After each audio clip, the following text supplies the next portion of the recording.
आखिरी सवाल आपसे मराठा रिजर्वेशन पे पूछना चाहती थी। इतने सालों से चलता आ रहा है ये मामला और राज ठाकरे ने अभी हाल फिलहाल में कह दिया कि असंभव है, हो ही नहीं सकता। आप ही के साथ के राज ठाकरे, मैं आपसे सिर्फ इतना समझना चाहती हूँ, सबसे जेन्युइन एफर्ट आपने किया मिस्टर फडणवीस, मामला कोर्ट में है, यू रियली थिंक कि ये हो पाएगा?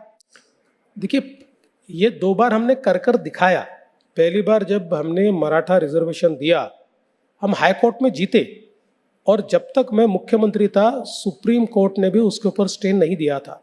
जिस समय एमवीए की सरकार आई, उस सरकार में कई ऐसी चीज़ें हुई कि जिस प्रकार से उस केस को परस्यू करना चाहिए था, जिस प्रकार से उस केस को चलाना चाहिए था, नहीं चलाया गया, निर्णय हमारे विरोध में गया। उसके बाद वापस हमारे एकनाथ राव शिंदे जी मुख्यमंत्री बने, तो हम लोगों ने वापस मराठा आरक्षण दिया, और अभी भी कोर्ट में वो टिका हुआ है। कोर्ट ने उसको न स्टे किया है, न उसको खारिज किया है। तो मुझे पूरा विश्वास है कि मराठा समाज को आरक्षण हम ही दे सकते हैं, हमने दिया है।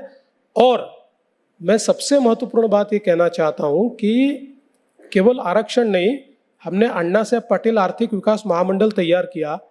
1 लाख से ज़्यादा मराठा उद्यमी हमने तैयार करके दिखाए। हमने सारथी जैसी संस्था तैयार की। आज सैकड़ों बच्चे आईएएस, आईपीएस, एमपीएससी पास करके नौकरी में लगे, और वो कहते हैं कि सरकार की मदद के कारण हम लगे।